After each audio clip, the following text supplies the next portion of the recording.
welcome. In today's video, we're going to be tackling the quotient rule. Let's dive right in with this example. So here we have the derivative of tangent of x over 3x plus 1.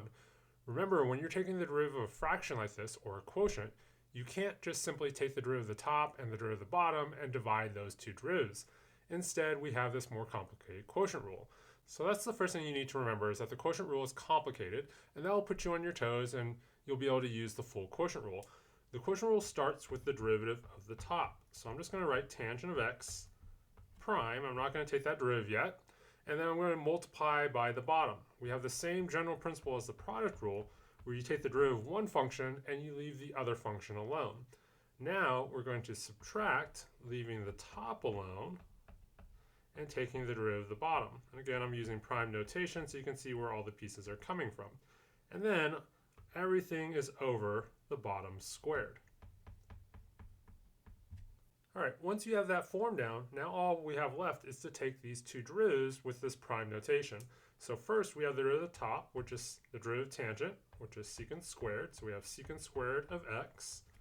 We're going to leave 3x plus 1 alone, just recopy it. Then minus tangent of x left alone. And then the derivative of 3x plus 1. Well, the derivative of 3x plus 1 is just the derivative of 3x is 3, and the derivative of 1 is 0, so it's 3 plus 0, or just 3. And now it's all over the bottom squared.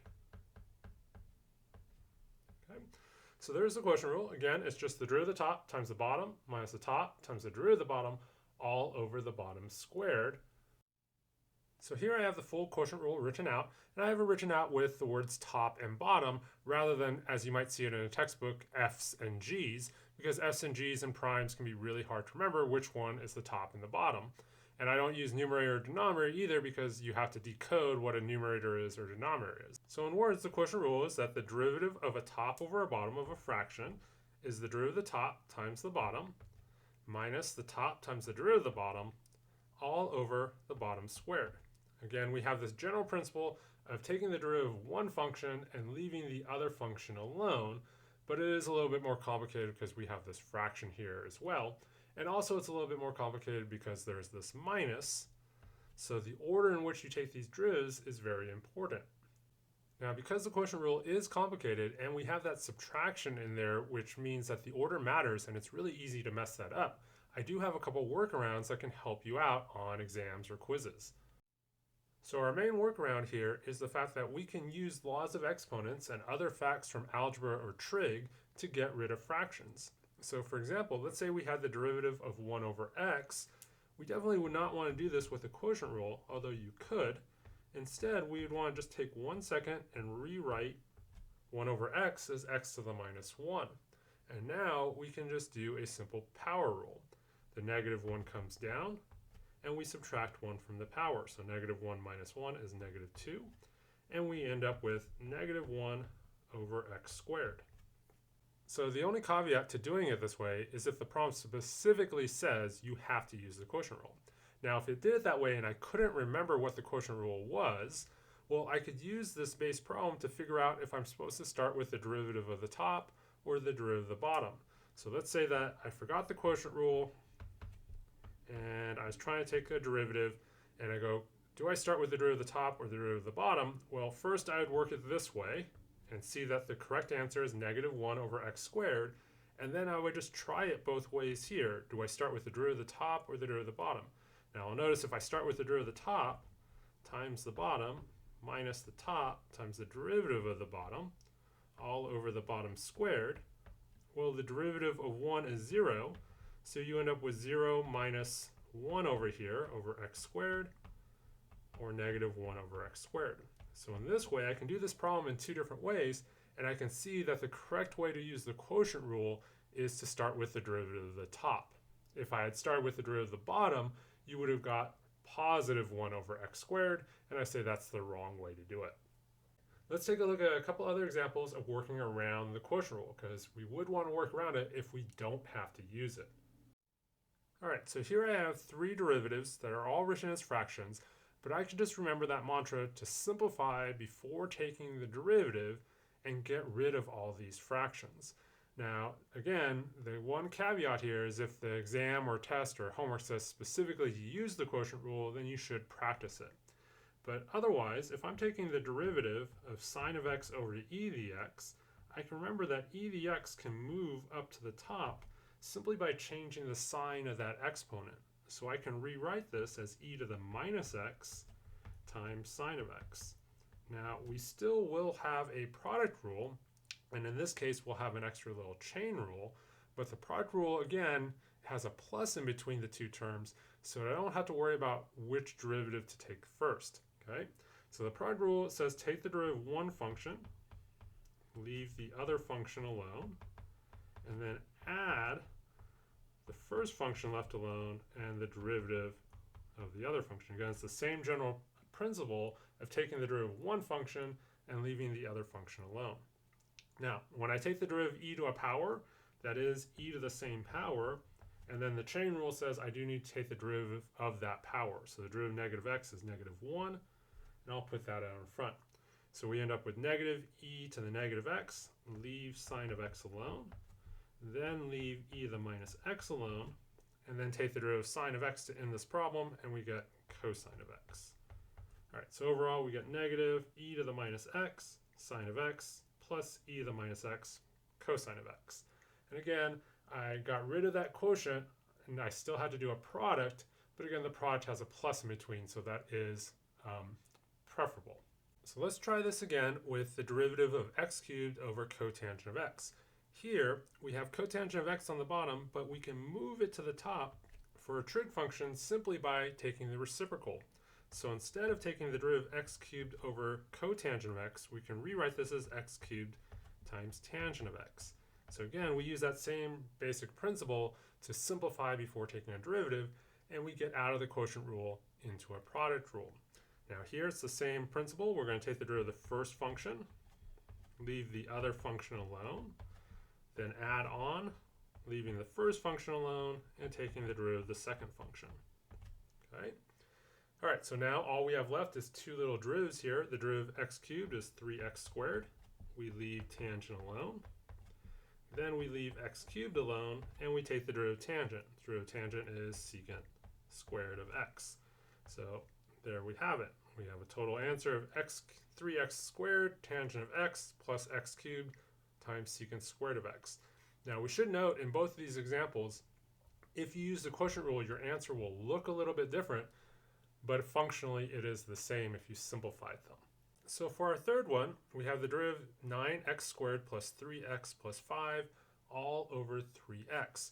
And when we have a single term in the bottom, a mononomial, okay, so no additions or subtractions on the bottom, we can divide that single fraction into each one of the terms on the top, okay? So doing that, we would take the derivative of 9x squared divided by 3x plus 3x over 3x plus 5 over 3x, okay? And now we can simplify each one of these, and we'll just be left with some power rules. All right, so let's do that. The derivative of 9x squared divided by 3x is 3x. And then 3x divided by 3x is just plus 1. And then for our last one, I want to consider the 5 over 3 as just a constant. And then we have 1 over x is the same thing as x to the minus 1. All right, so in this way, we transformed our quotient into just a sum. And when you take the derivative of sums, you can do each one of them separately. So the derivative of 3x is just 3. The derivative of 1 is 0, which you don't have to write, but I will so you see where that goes. And for our last one, the negative 1 comes down as the multiplier, so we end up with negative 5/3. And then x to the minus 1 is minus 2. Okay, so we could simplify this a little bit. I'll just leave it here so you can actually see where all the derivatives come from.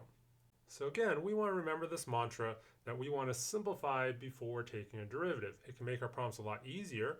And then also when we start to do antiderivatives or integrate later on in calculus, we really need to be able to do this. So this last example in particular, the derivative you could do either way, but really the only way to do the antiderivative is to simplify it down into a sum of powers. All right, let's take a look at an example where we can't simplify our way out of the quotient. So here we have the derivative of sine of x squared all over e to the 5x plus 2x. Now this addition in the bottom or the denominator makes it so that we can't divide that into the top and just change our signs of our exponents as we did before.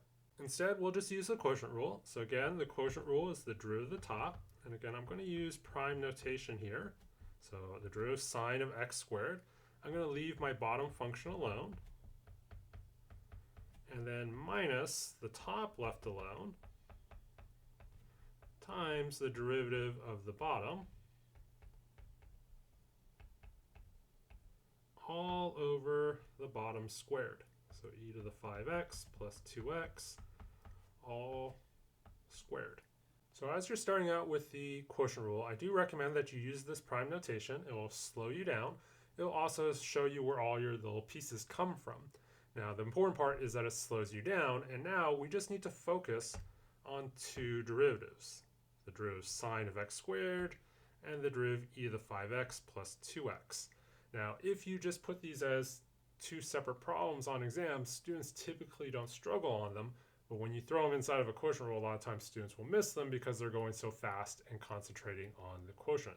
So take a deep breath, look at those derivatives, and think about what rules you have to do.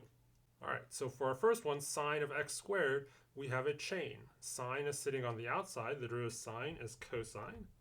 I leave the inner function x squared alone, and then I chain rule it. I multiply by the derivative of that x squared, which is 2x, and I'll write that in the front.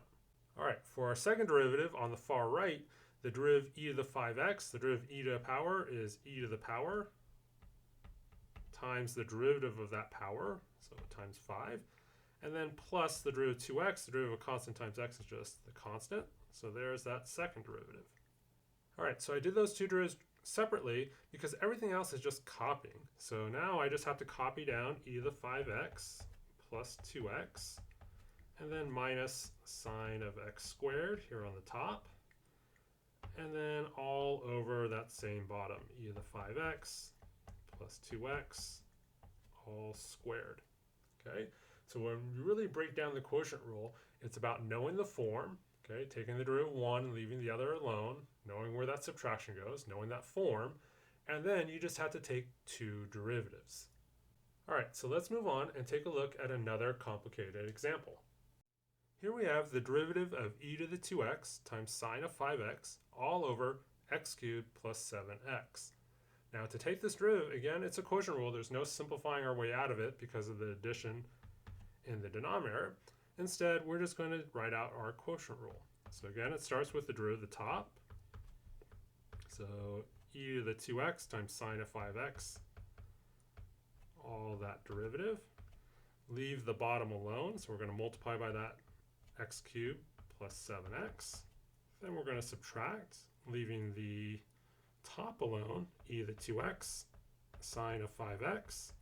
And then we're going to multiply by the derivative of the bottom, x cubed plus 7x prime, and then all over the bottom squared.